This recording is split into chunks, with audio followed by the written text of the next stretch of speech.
Fala pessoal, eu vim aqui contar para vocês a história de alguém que ganhou muito dinheiro durante a vida, mas chegou aos seus 65, 70 anos sem ter construído nada na vida. E é muito simples na verdade. Todos vocês já conhecem aquele médico plantonista que está lá no fim da sua carreira com 65, 70 anos, dando aqueles mesmos plantões que tá aquele pessoal que acabou de começar. Aconteceu comigo quando eu fui lá para os meus primeiros plantões. E quando eu olhei aquilo eu falei, nossa, eu não quero que isso aconteça comigo. E aí eu fui estudar e entender o que aconteceu com essas pessoas. E eu identifiquei 5 grandes erros que eles fizeram ao longo da vida.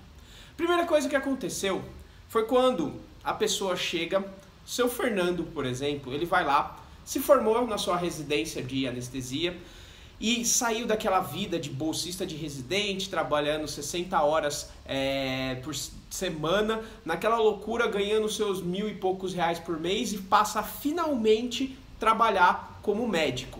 E ele descobre que aquelas mesmas 60 horas vendidas no mercado como plantão começam a valer muito mais. E aí ele comete o primeiro erro dele, ele é contagiado pela febre do ouro. O que é isso? Ele vai lá e começa a vender o tempo dele, vender o tempo em troca de dinheiro. E ele dá um plantão, dá outro e se encanta, nossa, vou ganhar mais dinheiro e continua dando plantão. E essa história de continuar indefinidamente só vendendo o seu tempo em troca de dinheiro faz com que ele nunca se aprimore, nunca se preocupe em ganhar melhor pelo plantão que ele faz, nunca se preocupe em melhorar o tipo de assistência que ele está dando, melhorar a qualidade de vida dele no trabalho. Ele simplesmente está focado ali, vou vender meu plantão, ganhar o dinheiro, vender meu plantão, ganhar o dinheiro, e fica nisso.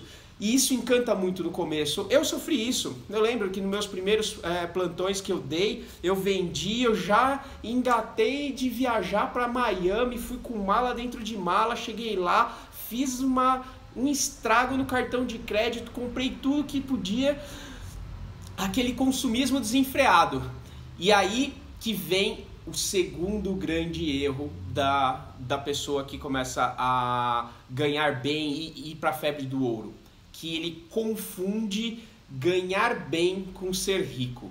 Veja bem, se você ganha 30 mil reais por mês e você gasta 30 mil reais por mês, certamente aos olhos de quem está do lado de fora, você é um cara rico.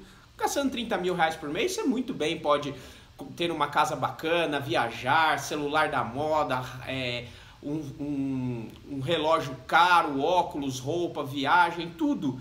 Só que gastar tudo que você ganha para ter um padrão de vida que você necessita continuar trabalhando mais e mais, faz com que você entre na famosa roda dos ratos e comece, correr para trabalhar cada vez mais para sustentar esse ritmo. E se você tiver uma doença, não puder trabalhar por uma semana, seus boletos vão te amassar completamente. Então, e ainda esses primeiros gastos ainda são quase que inofensivos perto do terceiro grande erro que os médicos fazem. Porque eles começam com gastos, quando você vai lá e compra um iPhone, vai lá e compra um carro caro, um relógio caro, uma roupa cara, pelo menos essas coisas não te dão custos de manutenção. Mas a gente sempre vai para o próximo nível, você sempre vai buscar mais. E aí o que você vai fazer? Você parte para o terceiro grande erro, que é fazer dívidas. Porque 30 mil reais por mês não dá para você comprar um carro no mês, mas dá para você parcelar. Não dá para você comprar uma casa maravilhosa. Ah, mas o banco com 30 mil reais por mês de salário te dá um financiamento ótimo. E aí você vai lá, compra um carro caro, entra uma casa, aproveita e compra uma casa na planta lá no centrinho, pega na entrada numa casa na praia, se bobear, compra alguma, pensando já na chácara que vai ter na aposentadoria. E esse seu salário, dividindo as parcelas, ajeitando tudo, de certa forma cabe tudo isso. Só que você não vai conseguir construir nada pagando juros para os outros. E é o que você faz, é o que muita gente faz. Esse seu Fernando vai fazer ali, durante os longos primeiros 10 anos da vida dele, ele vai ralar, vai suar para pagar todos esses boletos e no fim ele vai conseguir. Você vai ter, eu consegui, eu tenho a minha casa, tenho o meu carro, velho, mas é um Audi, é bom, eu tenho a minha casa que eu comprei lá, é uma casa de 2 quartos, mas agora eu tenho 3 filhos, tá meio apertado, mas ok, não preciso pagar aluguel, mas eu não tenho patrimônio. Por quê? Durante todo esse período, além de estar pagando todas essas contas, ele também não aprendeu a investir. Por quê? Porque apesar dele ganhar 30 mil e gastar um monte, já estava construindo patrimônio, ele estava certo que estava construindo patrimônio, esse dinheirinho que sobrou aqui, deixa ali guardado em qualquer canto ali com o gerente do banco, compra um CDBzinho qualquer. 10 anos se passaram e o que ele construiu? Ele tem uma casa que na verdade não é um ativo, é um passivo, ela tem custos, ele precisa fazer manutenção dela, carro a mesma coisa, tem um pouquinho de dinheiro que mal dá para uma reserva de emergência, ele decide que está atrasado e comete o quarto grande erro ao investir. Ele não aprende a investir e ele decide que ele vai, porque está atrasado, vai correr para acertar qual é o melhor investimento, acertar na boca do balão aquela ação que vai fazer 1000% nos próximos 10 anos, na criptomoeda, naquele esquema pirâmide inacreditável e vai. E o cara pode ser que ele até acerte alguma coisa nisso, mas depois eu faço as contas para vocês, eu não quero soterrar você com o número, mas uma vez que ele vai fazer esse tipo de investimento, o resultado dele vai ser muito pior do que se ele tivesse investindo direito. E o que ele acontece? Ele rentabiliza mal o dinheiro dele ao longo do período. Mais 10 anos nessa história de investindo, buscando e tentando acertar. Eu vou até dar uma lambuja para ele, deixar ele acertar uma empresa que vai render 10.000%, mas ele não tinha muito dinheiro, ele pôs, sei lá, 2 mil reais lá, então multiplicou por 10 vezes, virou 20, não deixou ele rico de fato, fez só ele ficar ciscando para lá e para cá. Então, no fim das contas, 20 anos se passaram. Lembre-se, médico começa tarde, ele já está com 50 anos e ele não construiu nada. E aí é desespero, aí ele já não sabe investir, já não consegue juntar mais dinheiro, tem família, filhos, não está gastando, aí ele desiste de vez. Fala, quer saber? Vou trabalhar para sempre. E é assim que muitas vezes acontece. Eu descobri durante todo esse período de estudos, quando eu fui pesquisar isso, que existem 3 grandes pilares de investimento. Você precisa aportar dinheiro, você precisa rentabilizar ele bem e você precisa de tempo. Qual que é o grande problema das pessoas ao tentarem, o seu Fernando lá, que começou investindo, comprando a casa, depois ele foi investir atrás de grandes investimentos. Cada hora ele estava focado numa coisa, é um tripé, todos eles multiplicam uma coisa pela outra, o aporte, a rentabilidade e o tempo. Se você fizer isso de uma forma equilibrada, você não precisa de muito tempo, você não precisa de muita rentabilidade, você não precisa de muito aporte. Você precisa, obviamente, de um aporte considerável, uma rentabilidade considerável, mas nada infinito. Só que se você vem e fala, eu quero rentabilizar meu dinheiro para ontem, você tem que pagar o preço com as outras duas. Ou você precisa aportar muito, significa o quê? Trabalhar que nem um maluco, não gastar nada e juntar tudo ali. Talvez você consiga, mas é difícil. Ou ter uma rentabilidade tipo Betina, que vai estourar os 1000% em 2 anos. Muito difícil de acontecer. O problema é que não só não acontece, como a pessoa continua repetindo e tentando, e o tempo vai passando. E ele perdeu 10 anos da vida tentando acertar um negócio, sendo que ele podia ter usado esse tempo a favor.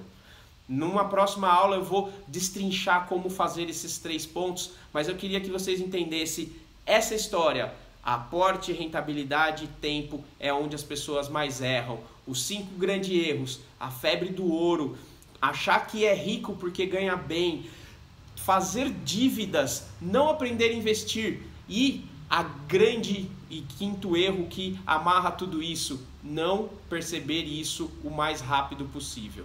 Beleza? Fica aqui logo em seguida com a minha planilha, onde eu faço todas essas contas e ensino como você a calcular o quanto você precisa aportar, o quanto tempo você precisa e qual rentabilidade você precisa para chegar na sua independência financeira. Vai lá! Olá pessoal, eu quero aqui ensinar vocês a usar essa planilha de independência financeira que eu uso em vários dos meus vídeos. Então vamos lá. Primeira coisa que vocês precisam saber, tudo que está em azul é o que pode ser mudado, tá? Então, montante inicial é basicamente o quanto você tem de dinheiro antes de começar o processo. Quanto você tem de dinheiro agora para começar? Pode muito bem ser zero, muitas vezes é. Aporte é o quanto sobra de dinheiro após você emitir os seus gastos. Então vamos supor que aqui no exemplo você ganhe 19 mil, que você gaste 10 mil, então aqui em gastos seria 10 mil e em aporte seria 9 mil. Significa que você gasta por volta de uns 52% do seu salário e consegue economizar os outros 48%. Ótimo. Tempo de contribuição é o tempo pelo qual você vai ficar investindo. Eu coloco aqui sempre uma meta de 10 anos, porque é um número realístico e é um número bom para quando a gente pensa em multiplicação de juros compostos. A partir de 10 vezes a gente tem uma multiplicação boa. A taxa de juros é um número arbitrário, tá? Eu estou colocando aqui 12% porque é o alvo que eu coloco de recomendação de alvo de rendimento das carteiras. É um alvo alto, se você for pensar com a rentabilidade do CDI de hoje, mas é muito realista e eu mostro como nos meus outros vídeos. Então 12% é o seu alvo de investimentos durante esse período de 10 anos. A inflação anual eu botei 4%, hoje ela está quase que passando isso, mas representa uma média boa dos últimos anos de inflação. Já foi muito mais, já foi muito menos, é uma ideia boa de meta de inflação ao longo desses 10 anos. Mas o que importa, que vai ser usado para fazer a conta, é o tal do juro real. Juro real é o quanto que a taxa da carteira está superando a inflação, tá? Veja que aqui, esses dois, os juros e a inflação, está em anos, e aqui o juro real está em mês, tá? É uma coisa que precisa ser feita para fazer as contas ficarem tudo na mesma linguagem. O que você consegue de informação? Quando você coloca que você gasta 10 mil, a primeira informação que ele já te dá de cara é que você precisa de R$ 1.595.744 para ter independência financeira. O que você precisa? Se você juntar esse 1 milhão, você vai ter exatamente 10 mil de rentabilidade com uma carteira de 0,63% ao mês. Se você começando do zero, juntar R$9 mil ao mês por 10 meses, com uma carteira que renda 12% ao ano e a inflação se mantenha por volta de uns 4%, ou seja, você consiga 0,63% acima da inflação, você vai conseguir juntar uma carteira de 1,6 milhões, que é maior do que o necessário ali, e aqui tem a conta basicamente de quão maior você superou, e o rendimento mensal é o quanto que essa carteira, a poupança formada, está rendendo. Tá? O aporte necessário é o quanto que você precisa pôr de dinheiro na carteira aqui em cima para chegar nesse necessário nesse período de tempo, tá? Então essas são as variações. O que você pode variar? O quanto você aporta, o tempo, os gastos e o quanto você rende de carteira e o quanto você pode de inflação. O que você recebe? O quanto você tem quanto você precisa mediante os seus gastos juntar de patrimônio, o quanto você precisa juntar em dinheiro para chegar nesse patrimônio necessário, o quanto você consegue formar de patrimônio juntando esse dinheiro por esse tempo nesses juros. Eu acho que é isso. Até mais.